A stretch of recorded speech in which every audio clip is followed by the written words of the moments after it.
Oi, gente, sejam bem-vindas ao primeiríssimo episódio do videocast Momentos Singulares, que é um espaço de troca de aprendizados, de experiências, um espaço de acolhimento, mas o principal é um lugar para a gente conhecer um pouquinho mais a jornada singular de cada paciente. Esse videocast é produção da Singular Medicamentos e eu sou a Roberta Pérez, idealizadora do portal Vai Por Mim, produtora de conteúdo e paciente de câncer de mama em remissão.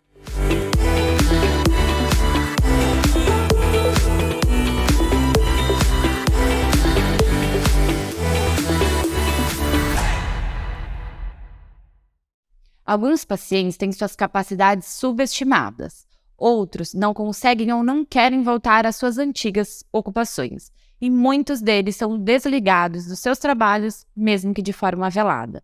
E como o trabalho é parte de como a gente se enxerga, e nós pacientes queremos muito ser enxergadas, chegou a hora da gente falar abertamente sobre esse assunto. Por isso, hoje, vamos conversar com a Duda Riedel sobre essa relação câncer e trabalho. Duda, seja bem-vinda ao Momentos Singulares. Estou muito feliz que você está aqui. E eu tô mais ainda de estar aqui e conhecer você pessoalmente, que eu, assim, fico te acompanhando nas redes sociais, então, pra mim tá sendo uma honra.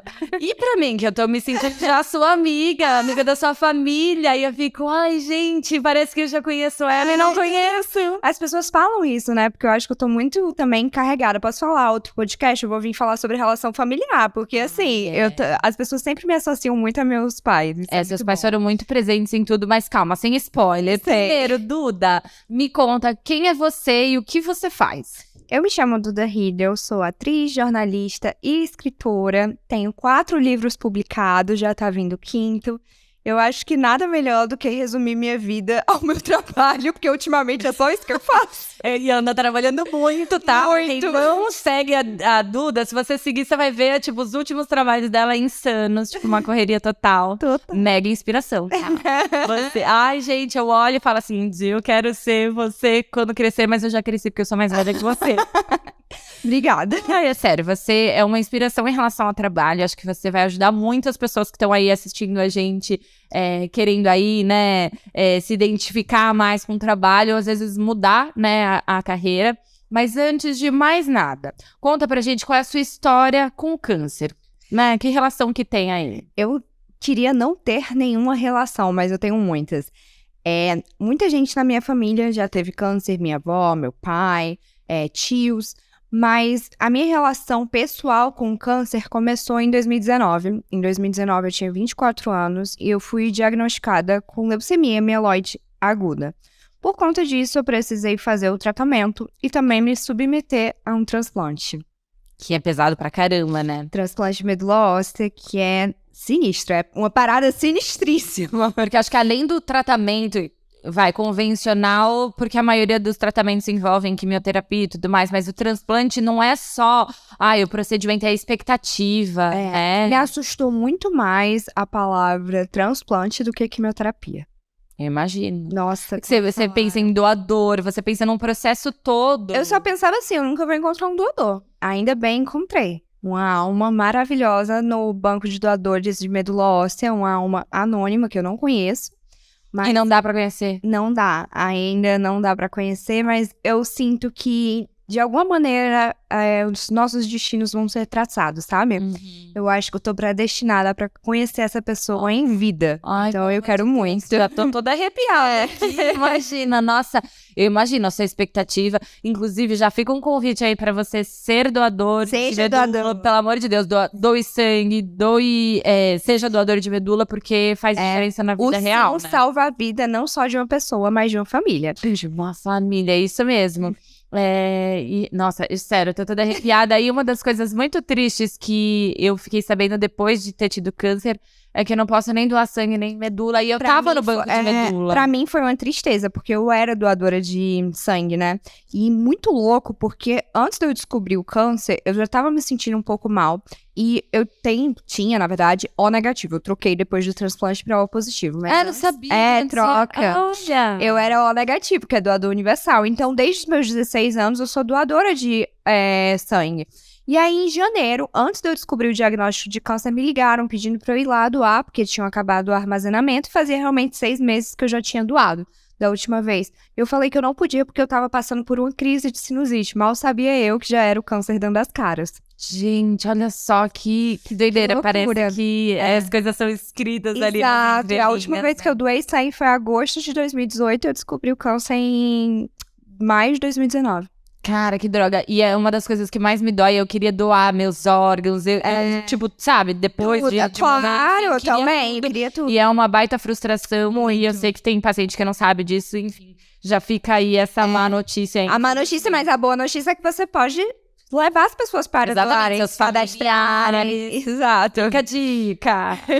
Agora, Duda, eu quero falar com você sobre essa relação profissional, né?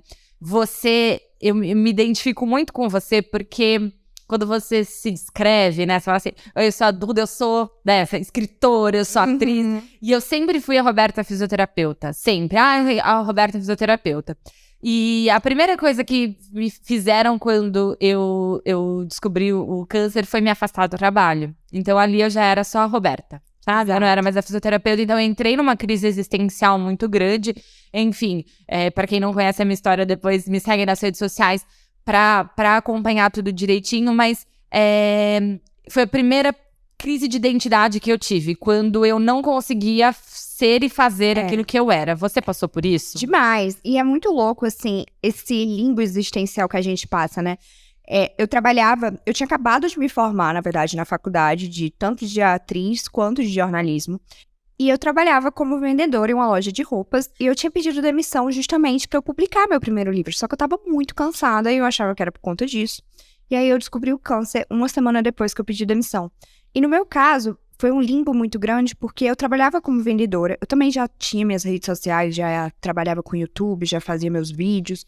Mas eu descobri o câncer e eu disse, eu tenho 150 mil pessoas que me acompanham nas minhas redes sociais. Como é que eu vou sumir dessas pessoas e voltar careca? Eu só pensava nisso, como assim, né? E aí eu lembro que eu descobri o câncer, eu tava no Rio de Janeiro, porque eu morava lá, eu fazia faculdade lá, eu morava lá, mas minha família é toda de Fortaleza. E eu ia fazer o tratamento em Fortaleza. E aí eu lembro que antes de entrar no avião pra ir pra Fortaleza, disse assim, cara, eu não sei o que é que vai ser da minha vida aqui, porque eu tava passando muito mal. Vou postar um texto pedindo orações e dizendo que minha vida vai continuar, porque eu vou continuar publicando meu livro, eu não vou parar a minha vida porque eu tô com câncer. Mal sabia eu o que é que me aguardava, né? Na minha cabeça eu tava assim, vou ficar internada, vai antibiótico, sabe? Uma coisinha vai ser rápido. E o médico, quando ele foi me dar o diagnóstico, ele falou assim, olha, pode ser que você faça um tratamento só de 4 meses e tá tudo bem. Porque até então eu não sabia que tipo de leucemia eu tinha. E eu disse assim, 4 meses suave, tranquilo. De boa, encara tiro assim, depois volta. Tiro de letra. E aí, postei o texto. Fui pra Fortaleza, cheguei no hospital, comecei a fazer um aparato de exames, cirurgia pra colocar catéter, pá. Eu disse assim, caraca, eu não vou sair daqui tão cedo. Então, eu vou ter que dar meus pulos. Publiquei livro de dentro do hospital, escrevi outro livro de dentro do hospital, gravava de dentro do hospital, fazia minha vida de dentro do hospital. Eu literalmente montei um cantinho, um escritório dentro do meu quarto de hospital e fiquei fazendo tudo.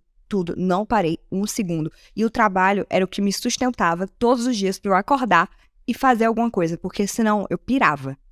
Ali. Mas eu acho que também você tinha já muito certo em você, que você já tava no caminho certo, né? Total. Eu nunca tive dúvidas de que eu iria ser um sobrevivente. Nunca. Eu nunca duvidei, assim, vou ficar curada. Eu sempre tive certeza. Mas não só em relação ao tratamento, a tua profissão. Tipo, você nem titubeou. Eu vou escrever o livro, sabe? Você já sabia que era aquilo. Eu acho que tem várias coisas, assim. Eu tinha só 24 anos. Eu acho que quando a gente tem 20 e poucos anos, assim, tinha acabado de me formar. A gente tem aquela sede, a gente ainda não tá tão inserido no mercado de trabalho quanto depois que a gente já tá cansado, titubeado, exausto e vê que o mundo é podre de isso. Que a gente trabalha, tira férias, depois trabalha pra pagar férias. Exato. E então eu tava muito assim na minha cabeça que, gente, eu vou lidar de boa com isso, eu vou publicar meu livro, Mar de Rosas. E era a minha distração. E eu sabia que eu tinha muitas coisas pra conquistar. Na hora que veio o diagnóstico de câncer, Minto, eu falei que eu nunca tive dúvidas. Naquele primeiro momento, eu disse assim, eu vou morrer. Aí depois eu disse assim, eu não vou morrer. Tô cheia de coisa pra fazer, tô cheia de B.O. pra resolver, menina. tempo, gente, ó. Gente, não tenho como. Casamento da minha irmã. Em outubro, minha irmã ia casar. Gente, Eu eu sem tempo pra morrer, olha, rapidão, que eu preciso trabalhar. Eu tinha que ajustar na agenda. E eu já ajustei tudo com Deus, só depois dos 90, porque eu tô cheia de pendência na minha vida. Toda a vida que eu tinha que fazer mais uma quimioterapia, o médico falava assim, ó, mais uma quimioterapia antes do transplante, sei lá o quê, eu sem problema, porque no meio do caminho eu tenho que ir pro casamento da minha irmã, eu tenho que publicar um livro, eu tenho que escrever outro, eu tô com publicidade pra lançar, eu ainda quero pintar meu cabelo com a L'Oréal. Eu anotei tudo que eu queria fazer. Tudo que eu queria fazer. Uma lista. Uma lista de trabalhos que eu iria fazer, de coisas que eu iria fazer, que eu disse assim, eu não tô com tempo pra morrer. Não vai caber na minha agenda. Não vou estar disponível pra isso, eu tenho que viver. Tô cheia de B.O. Ai, maravilhosa. É sério, acho que é por isso que você me inspira tanto. Ai, é sério, porque em 2016 a internet era muito mato em relação a essa parte oncológica. Sim. Tipo, acho que falava muito de Eu acho que era moda, mato Não, é mato em relação a tudo, né? Porque as primeiras blogueiras vieram em 2012, 2013. E sempre, tipo, aquele padrão, né, do que comunicar, a forma de comunicar. Acho que hoje a comunicação, ela tá mais real, né? As pessoas querem cada vez mais se aproximar de gente real.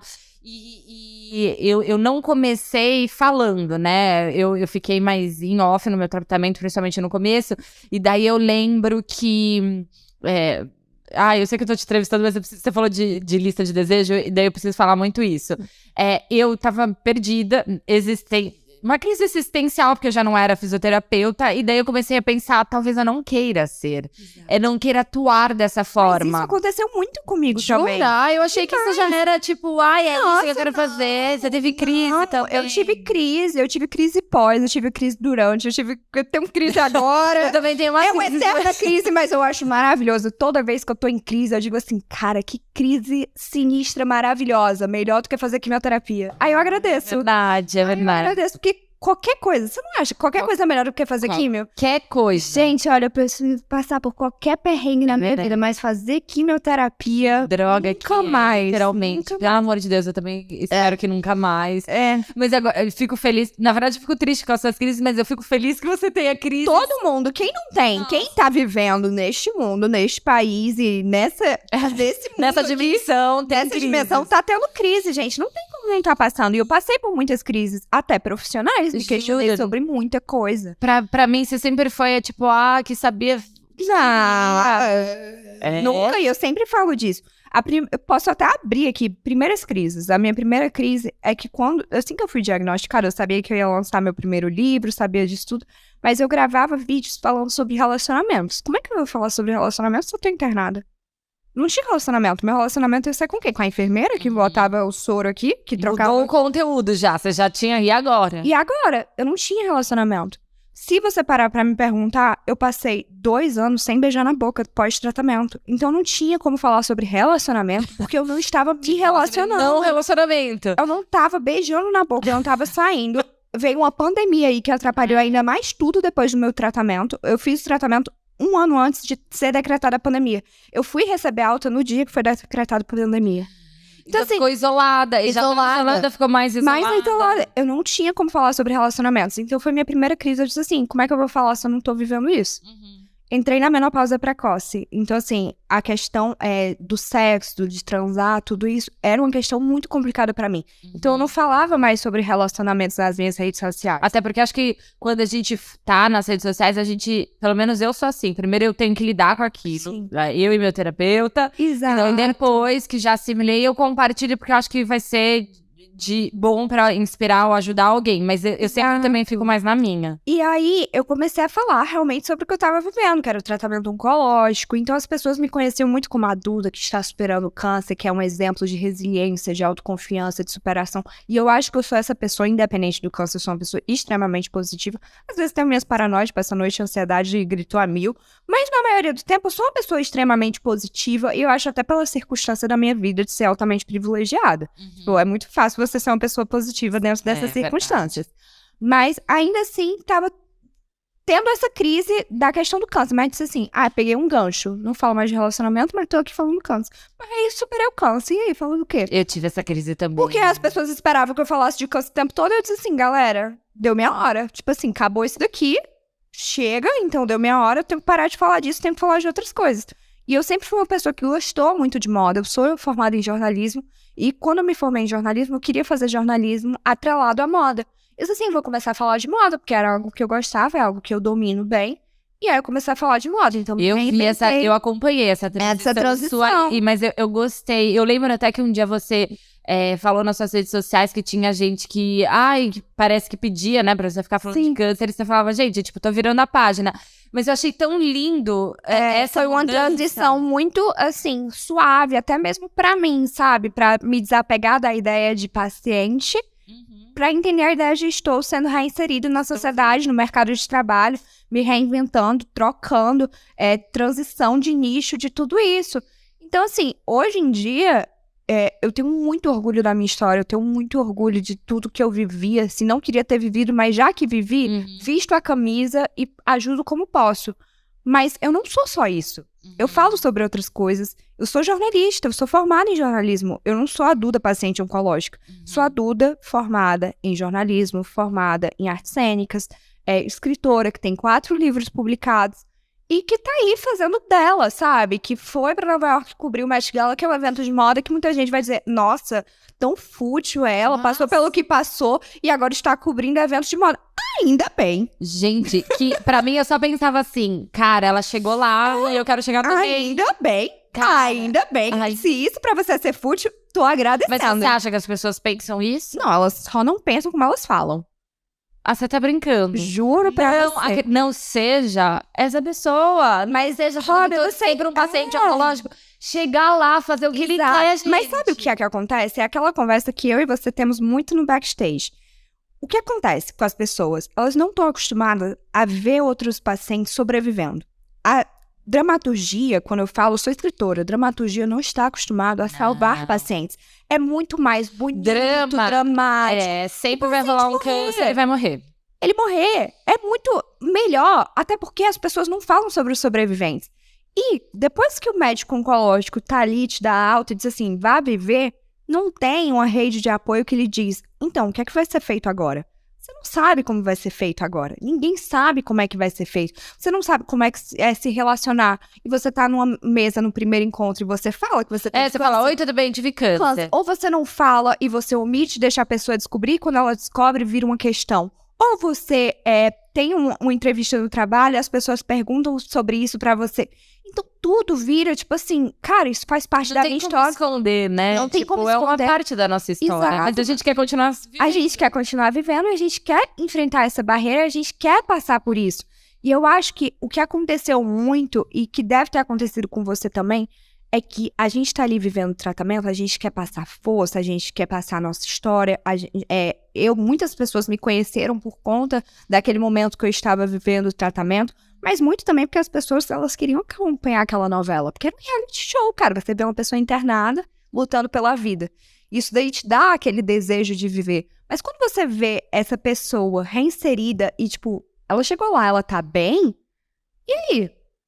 Você não torce mais? Você não fica mais feliz? É claro que a grande maioria fica feliz. Esses dias mesmo eu tava em Nova York, eu recebi uma mensagem de uma menina dizendo assim, Duda, não tem nada mais gratificante pra mim. É o que eu penso. Do que ver você realizando seus sonhos. Tudo aquilo que você disse assim, eu vou conquistar isso. Você falava de dentro do hospital, eu tô acompanhando. E pra mim isso é muito mais, assim, legal de ver. Mas eu também recebo mensagem de pessoas dizendo, olha, você pode ter tudo. Olha essa mensagem que eu recebi, isso é bizarro. Isso é assustador.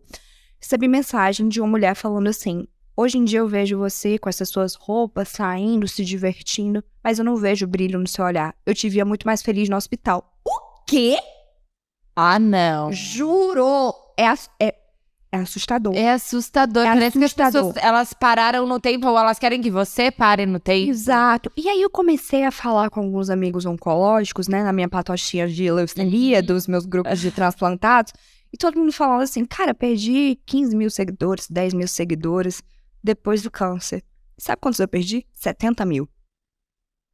70 mil Gente, pessoas. Eu juro, agora você me pegou. Eu não imaginava isso. Eu não imaginava 70 isso. mil pessoas. E aí você pode dizer, porque a Duda mudou o conteúdo. A Duda antes falava sobre relacionamentos, depois foi pra falar de câncer, depois hoje em dia ela fala de moda.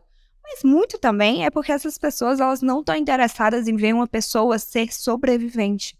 Elas querem o drama. Elas querem um drama, elas querem a novela, elas querem a tristeza.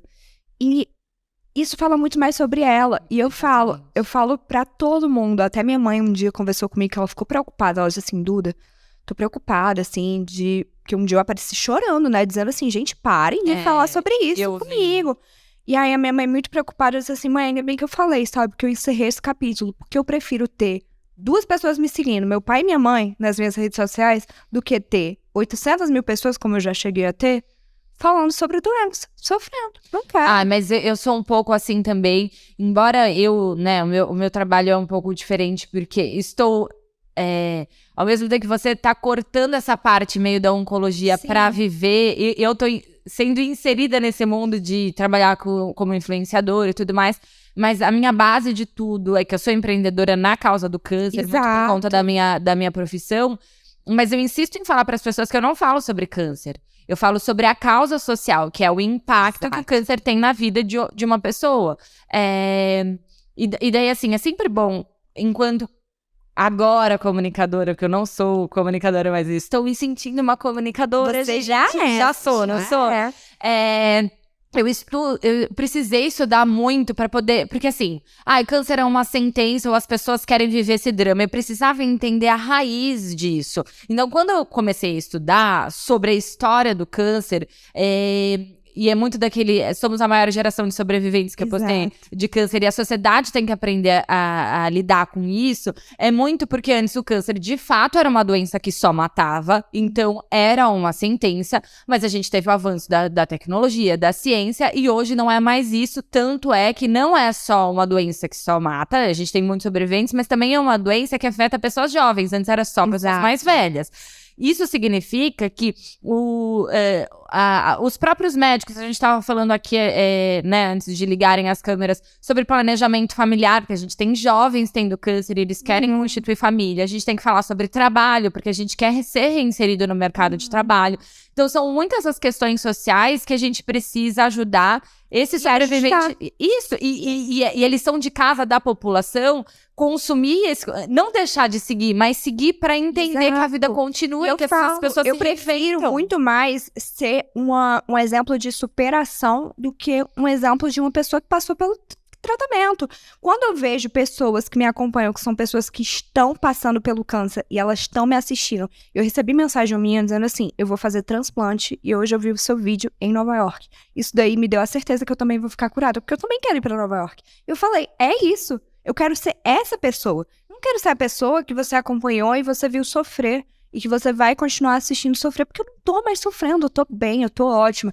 E é exatamente sobre o que você falou. A gente tá falando sobre conversar com sobreviventes. E eu falo muito disso.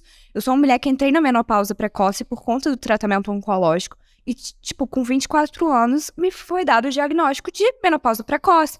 Então, assim, eu falo sobre essa questão de ser mulher com menopausa. Eu falo isso para outras mulheres. Eu falo sobre a questão da sobrevivência, de se reinventar, de reacreditar nos seus sonhos, de chegar lá.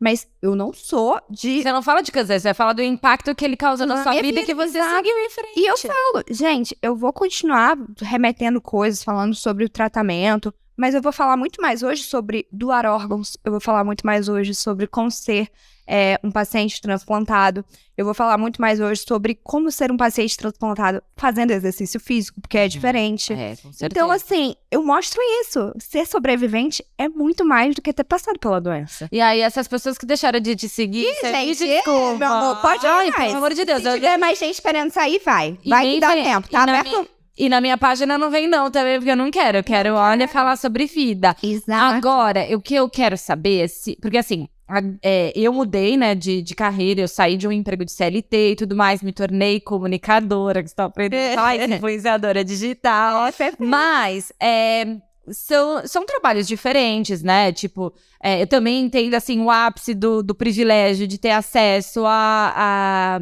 a informação, a tecnologia, a investir nessa área, porque também as pessoas acham que é só ligar uma câmera e sair gravando, e não é bem assim.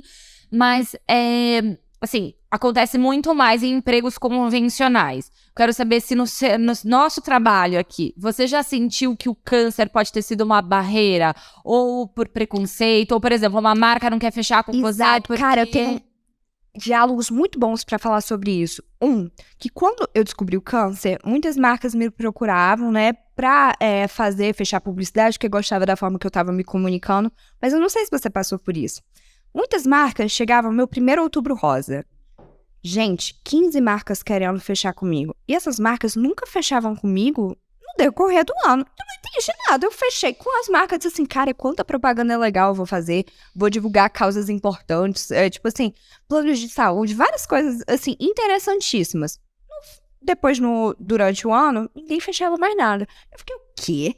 Por que essas pessoas me procuram só quando é pra falar de câncer? E aí, toda vez tinha uma marca que sempre me procurava e dizia assim, aí a Duda poderia falar sobre o negócio do tratamento oncológico? Não. Aí eu parei. Eu disse assim, não vamos usar minha história pra ganhar dinheiro, não. Não. Se alguém vai usar essa história... se quem passou por isso que sou eu, não tô querendo ganhar dinheiro em cima disso, então vocês não vão usar isso, não. Então eu parei.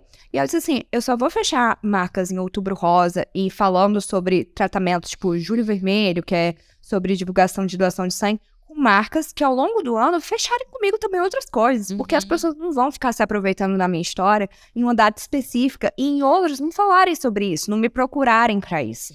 Porque isso daí eu não aceito. E eu acho que até esse trabalho que a gente faz ajuda muito também nisso, né? A gente, sei lá, mostrar que, pô, por que a gente tem que falar só sobre isso? O meu já foi o contrário. Como eu não era influenciadora antes, eu fazia muito trabalho de Outubro Rosa com essa pegada de conscientização e tudo mais.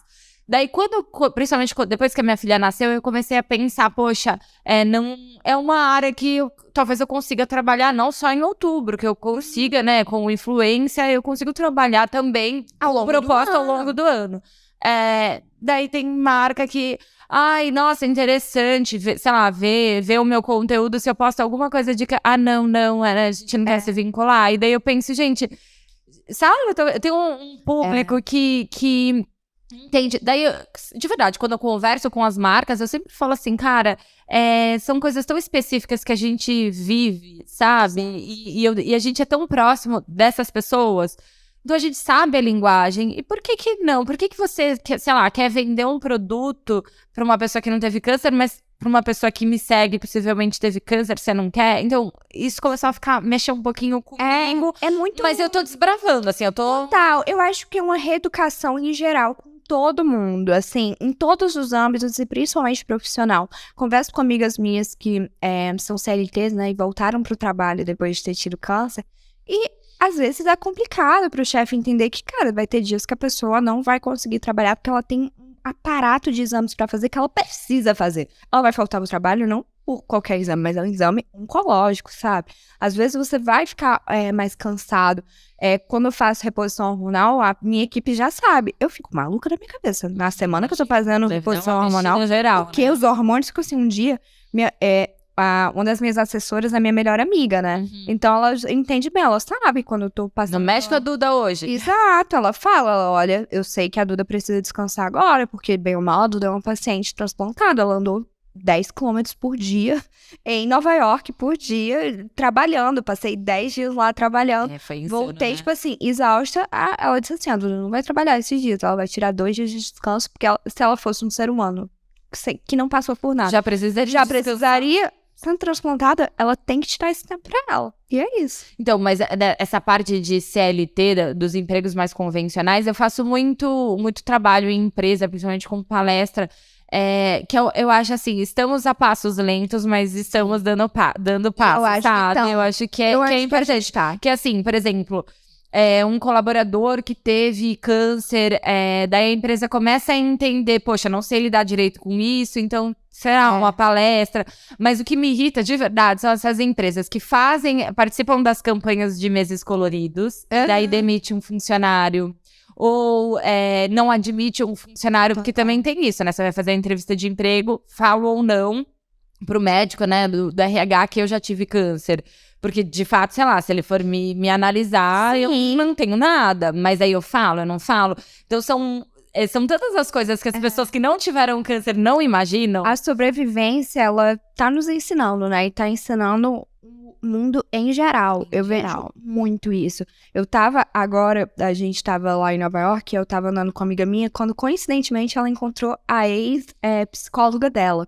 E aí ela falou assim, nossa, você aqui, sei lá o quê? E aí depois eu fiquei conversando com eles, e ela tava contando que o marido dela é psicólogo para pacientes hematológicos. Então, cada vez mais, e eu acho que já isso também vai chegar aqui, né? Os psicólogos, eles vão se preparando cada vez mais para atender aquela raiz bem específica. Por exemplo, a minha terapeuta, ela é maravilhosa, mas ela fala, não tive formação em oncologia. O meu também. Eu tô aprendendo aqui junto com você. Mas eu acho que até os psicólogos especializados em oncologia, pensa, eles são formados numa área, sei lá, posso estar falando muita besteira, inclusive, gente, vocês podem comentar aqui, se eu estiver falando besteira, vocês comentam aqui embaixo, mas pensa que eles foram formados, especializados nessa área, mas numa área, sei lá, para um atendimento mais hospitalar, sei lá. Será que eles entendem o que é voltar? A minha psicóloga, a gente vai descobrindo e destrinchando juntas, sabe? Porque muitas das raízes dos meus problemas atuais são pelo fato de eu ser uma mulher transplantada, uma mulher na menopausa. Então, assim, me reencontrar nesse universo é muito novo. Muito. E eu acho que a gente vai ter que se atualizar de várias formas, mas é óbvio que a gente está falando das nossas experiências profissionais nessa área que não é tão, né, CLT ali, Sim. que tem... Com certeza os desafios são muitos outros que eu não passo, mas me solidarizo ali também com a dor dessas pessoas, porque a gente precisa se atualizar para ontem. Espero de verdade. Meu maior propósito é tentar, sabe, quando eu tô dentro de uma empresa, até às vezes no Outubro Rosa, antes eu só, vem dar o seu depoimento. Hoje não, hoje eu vou militar mesmo. Eu chego lá e falo assim, tá, e daí... vou dizer, eu nunca dou ponto sem nó, já falo assim, isso. Eu fui fazer para uma empresa também recentemente, uma empresa enorme, uma das maiores do país, eu cheguei lá militando. Cheguei lá, olha, gente, ser sobrevivente é duro. Se vocês tiverem um amigo que tá passando por isso, vocês têm que entender que às vezes vai falar, começa a destrinchar ali. E eu falo meio até voltado pro RH, eu já falo assim, imagina, né, um paciente depois pedir ali um emprego. Eu sempre faço isso porque a gente dá uma tocadinha no coração das pessoas que elas entendem. Elas não sabem como é. As pessoas não sabem lidar. Olha o tanto de pessoa que é diagnosticada com câncer, né? Infelizmente, é muito alto. Ainda bem que hoje em dia as pessoas estão se curando mais do que eles estão morrendo de câncer. Mas as pessoas não sabem lidar com o paciente que tá passando pelo tratamento. Quantas vezes já chegaram pra ti, cabelo cresce? Pô, pra mim, várias. Minha filha, eu já ouvi, pelo menos você colocou silicone. Esse eu posso, isso. Não. E aí, amiga, se as pessoas não sabem lidar com no tratamento, quem dirá o pós? O pós aí que a gente tá ensinando todo mundo. Daí, agora eu quero falar sobre... A gente já está falando, né, sobre vida pós-câncer, mas teve um desabafo seu, que teve um pouco disso, né, do trabalho, mas você chorou e você entrou em crise, então muito pelo... Você acabou de falar até que uma das vezes que você falou o comentário das pessoas, que as pessoas são muito cruéis, mas... Assim, hoje, dentro de todas as suas crises de menopausa, de hormônios e etc., você sente ali, quase 5 anos depois, que essas barreiras profissionais, elas estão diminuindo e que você tá chegando naquele lugar que você visualizou quando você internou? Então, eu acho que teve uma grande reinvenção, sabe? Como eu falei, muitas das pessoas me conheceram pelo tratamento oncológico, tal qual as marcas também me atrelavam muito a isso. E eu precisei desassociar essa imagem. Não, gente, não porque, não quero mais falar sobre o câncer, eu odeio o câncer, não quero lidar mais com isso, ingrata, ficou famosa por causa de... Não é por isso. Eu quis desassociar pelo meu psicológico e também porque eu queria desbravar novos mundos. Eu queria falar sobre moda. Como é que eu ia falar sobre moda só falando sobre tratamento? Não. Eu queria falar sobre Gente, mas desculpa, é que pra mim não faz sentido. Fazem 5 anos. Eu tive essa crise ao contrário, porque era assim, eu só falava sobre câncer e não era, não trabalhava com isso nem nada. Então, a minha crise foi assim, gente, tipo, tá, beleza, agora me motiva a ajudar as pessoas que estão enfrentando a mesma coisa. Só que assim, daqui a 5 anos, daqui a 10 anos, tipo, vai estar tão longe o câncer que, tipo... Eu não quero falar sobre câncer. Foi quando eu decidi, eu falo abertamente, eu não falo sobre câncer, eu falo sobre vida. Eu falo sobre a minha vida. A minha vida, várias vezes eu tenho que falar assim, depois do câncer, porque a gente sabe, né? Tem o antes do câncer, depois do câncer. Depois do câncer foi isso. Antes do câncer era dessa forma. Mas eu falo sobre vida, eu quero falar sobre maternidade, sobre minha neném. Eu não quero mais falar sobre o tratamento. Exatamente isso. E aí, quando eu comecei a falar sobre moda, muitas vezes as pessoas estranhavam, sabe? Elas ficavam assim, mas por quê? E moda, às vezes, leva muito pra esse lugar do fútil. Ai, não é. Agora, depois da maternidade, eu tô entendendo como eleva a autoestima. Eleva muito. E não só na questão da autoestima. Gente, na questão... O homem mais rico do mundo, ele é dono da Louis Vuitton. Tipo assim, o mundo move a economia. Move a economia, move empregos, trabalhos... Tantas coisas importantes e relevantes. A história, quando você vai pesquisar. Eu vi os museus que você foi. Assim... A moda como ferramenta pra mulher, quando você pensa que as mulheres, elas tiveram que lutar pra poder usar calça. Isso é moda, sabe? Então, tipo, é história com moda. É história com moda. Tipo assim, a pandemia, o quanto a moda influenciou da gente pensar num mundo mais sustentável. Tantas coisas. Então, assim, às vezes leva pra esse lugar do fútil, e eu entendo levar, mas não é o tipo de moda que eu falo, não é o tipo de moda que eu acredito. E outra, também sou escritora, então a minha moda sempre vai estar atrelada a contar histórias. Eu digo assim, eu não acho que eu sou um ícone fashion. Você me ajuda a me vestir, você me ajuda a me vestir. Eu acho que eu sou uma boa contadora de histórias. E através da moda, eu conto minhas histórias. Então, é isso, sabe? E sua história tem câncer também, e lá... Exato! E quando sempre você pode perceber, quando eu tô ali mostrando e fundamentando ali um lookinho, é sempre uma história por trás. As pessoas falam assim, Duda, eu não entendo nada de moda, mas eu adoro ler os seus textos. E é isso. Eu não entendo bolhufas de moda, mas eu adoro a forma como você escreve, como você se comunica. Não vejo nada de fútil. Eu vejo, assim, juro, pra mim uma ferramenta de autoestima mesmo, assim, as dicas e a forma como você faz. E facilita, sabe? E como se reinventar nesse sentido. Então, pra mim, foi uma transição de carreira muito grande também. E quando eu pensei em começar a falar de moda, também eu já tinha trabalhado como vendedora, já era um desejo muito grande meu, mas existe uma coisa que você for parar pra pensar e ver na moda, muitas pessoas que elas entram pra falar de moda, tipo pessoas que falavam de uma coisa e querem repaginar, elas sempre usam a moda como ferramenta para se repaginarem. Porque é um mecanismo mais fácil, não fácil, mas é um mecanismo que desassocia bem isso. Se você for ver a Zendaya, por exemplo, que atualmente é um dos maiores ícones da moda existencial. A Zendaya, ela era uma personagem da Disney, ela tinha aquela figura muito infantil, e a Zendaya, através da moda, ela conseguiu se tornar isso. Hoje em dia ela trabalha na Marvel, hoje em dia ela faz vários filmes, mas a moda ajudou muito ela a construir essa imagem de mulher. E não ser mais infantil. Quando você para pra ver, muitas pessoas associaram a moda pra se reinventarem e pra mudarem aquele estilo. A Bianca, Boca Rosa, ela falava muito de maquiagem e através da moda ela transformou também esse estilo dela de falar sobre empreendedorismo, de conseguir desassociar a imagem da Bianca bagaceira de festa e tal que ela tinha, através da empreendedora bárbara que ela é. Maravilhosa. Então, assim, a moda ela é uma ferramenta muito utilizada para você se repaginar e para você construir uma nova versão sua. Então, eu utilizei a moda exatamente como isso. Eu disse assim, eu vou precisar da moda para eu trocar essa figura que as pessoas têm da Duda, paciente oncológica. Você fez isso tão bem. É sério, eu consigo ver essa mudança, essa transição era muito importante. E aí muita gente diz assim, mas seu conteúdo mudou. Gente, não mudou. A diferença é que eu não tô mais no quarto de hospital. Eu tô no meu quarto em casa. Porque eu fazia tutorial de maquiagem. É tudo igual. Eu fazia tutorial de maquiagem, só que era pra fazer quimioterapia. hoje, ainda bem, é pra ir pra um encontro. E é isso que a gente quer. Exatamente.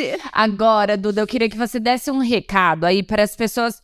Tem muita gente querendo entrar nesse mundo de redes sociais e tudo mais, mas não só para essas pessoas, aquelas que precisam se reinventar nas carreiras, aquelas pessoas, assim como eu lá em 2016, que comecei a não me enxergar mais na profissão que eu tinha e não sabia o que eu queria fazer.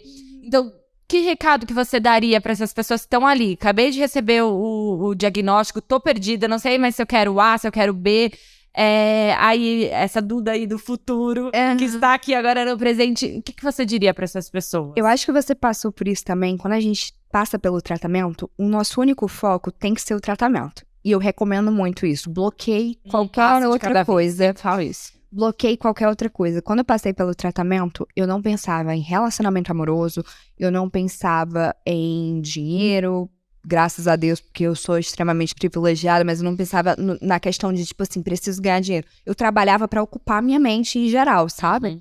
Mas depois que tudo isso passar, esse turbilhão passar e você se encontrar naquele limbo do o que eu vou fazer agora? Como eu começo a viver? É cruel falar isso, mas se você passou por um câncer, você consegue se reinventar. Uma vez, eu tava com a minha astróloga, muito louco isso, adoro ir pra astróloga. E aí ela disse assim, Duda, por que você tá se sentindo tão perdida? Olha quantas vezes você já precisou recomeçar. Você já recomeçou do nada.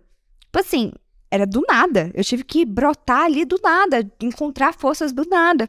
Como não me reinventar profissionalmente e sempre há tempo? Eu vejo minha mãe. Minha mãe trabalhou como dentista a vida inteira, se aposentou recentemente e agora tá querendo publicar o livro de receitas dela, porque ela ama cozinhar.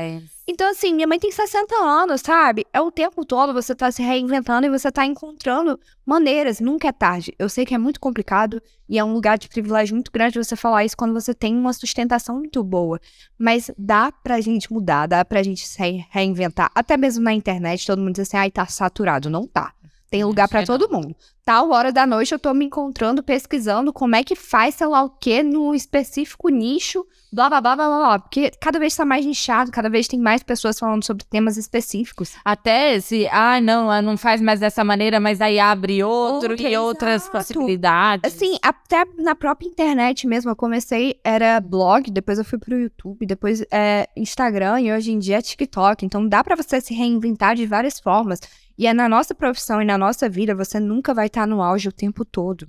É cheio de altos e baixos. Uma hora você vai estar meio estagnado mesmo e faz parte. Depois você vai se reinventar para encontrar uma coisa muito mais inovadora e se destacar muito mais. Resumindo, se você teve energia para viver um tratamento, meu amor, você consegue ter energia para dar um novo significado, né? Para essa bagunça que fica dentro da gente, se sinta acolhido, mas assim, com certeza é possível, né? Muito, é possível. Muito possível. Não vamos dizer que é fácil, não vamos dizer que é fácil. Não é fácil. E outra, é uma coisa que eu também gosto de falar para os pacientes que estão passando por isso e que também estão depois disso. Não é porque você passou por um câncer que você nunca mais vai poder sofrer na vida. Eu não me permitia sentir gripe. Eu sentia gripe e falava assim, meu Deus, eu tô aqui sofrendo. Primeira vez que eu passei por um câncer.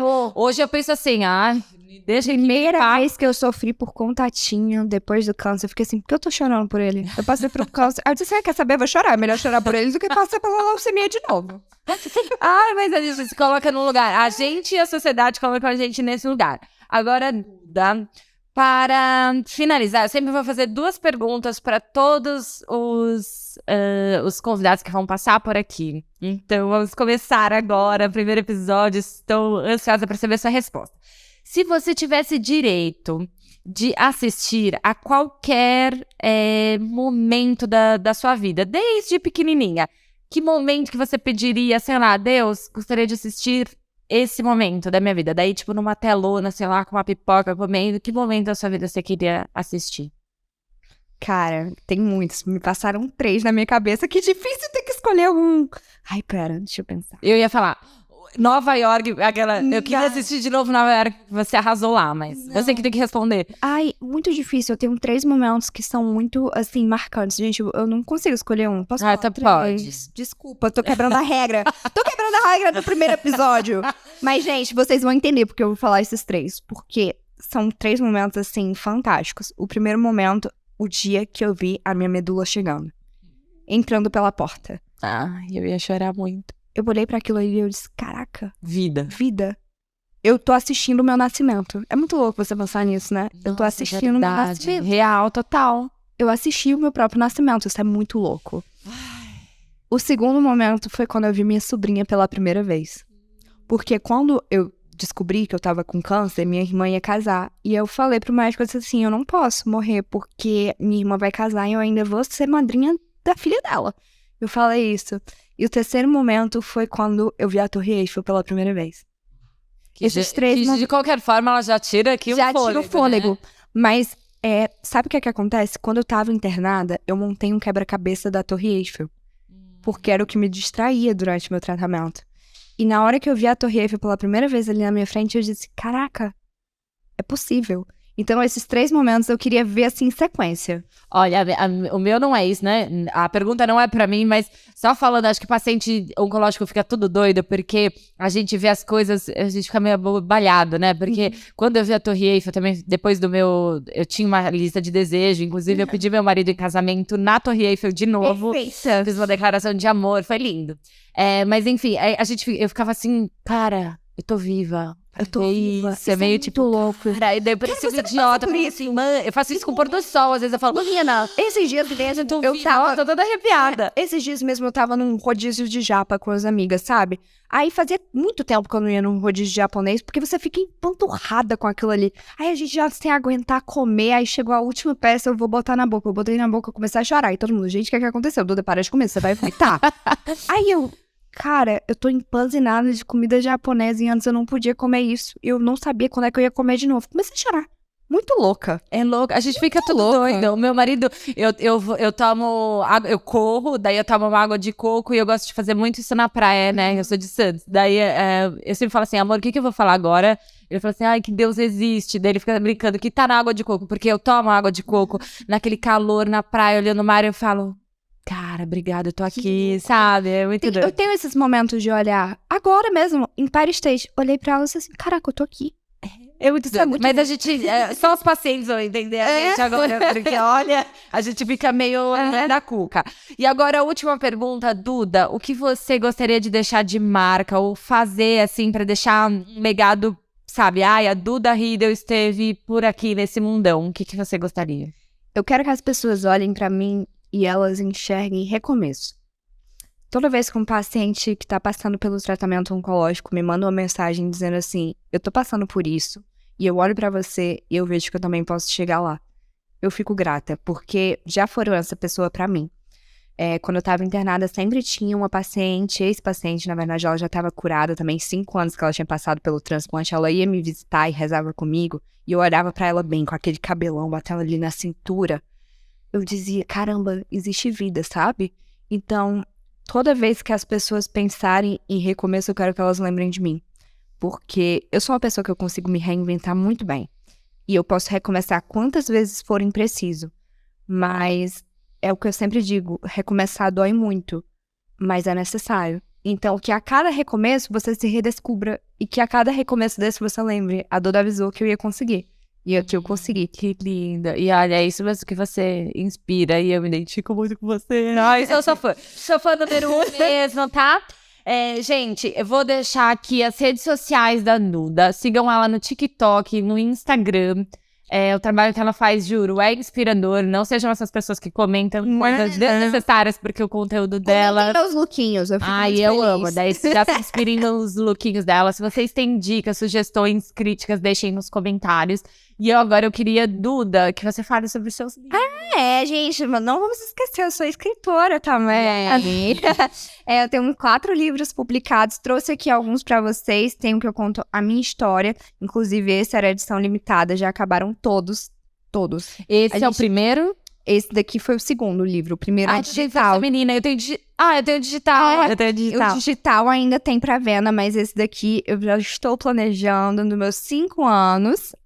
Eu vou publicar de novo, mas esse foi edição limitada. É linda essa capa. Olha, eu mostra pra câmera. Eu amo essa daqui. Ai, meu Deus. Essa daqui eu amo, foi uma edição especial. E, gente, a gente fez o quê? Uns 10 mil exemplares, eu acho, esgotou. tudo. E aí eu tenho que refazer, mas aí eu vou dar uma repaginada nele. Legal. Aguarde. Eu tenho digital, mas depois eu quero. Tô contando em primeira mão. Vai sair outro, mas não por agora. Então, quando sair de novo, vocês comprem. Também tem o De Onde Nascem as Rosas, que esse daqui foi o meu livro mais vendido. E é uma história... Eu não tenho, eu já quero. Eu escrevi esse daqui na pandemia. Tava na pandemia e resolvi ver a história e escrevi esse. E esse foi o meu último, que é Uma Chance é um Amor. Mas eu já vou adiantando vocês que esse ano vai ter livro novo, se tudo der certo, se essa escritora não pirar, que é difícil escrever Meu livro. amor, você escreveu um livro no hospital, você escreveu um livro até na lua. Exato. E daí a minha inspiração, porque eu estou para escrever meu livro, eu falo assim, com filho pequeno é difícil, vou pensar em você todo tempo quando eu for escrever meu livro. Mas esse ano, se Deus quiser, vai sair livro novo. No ano que vem eu tô preparando umas grandes surpresas, porque vai ser meus 5 anos, né?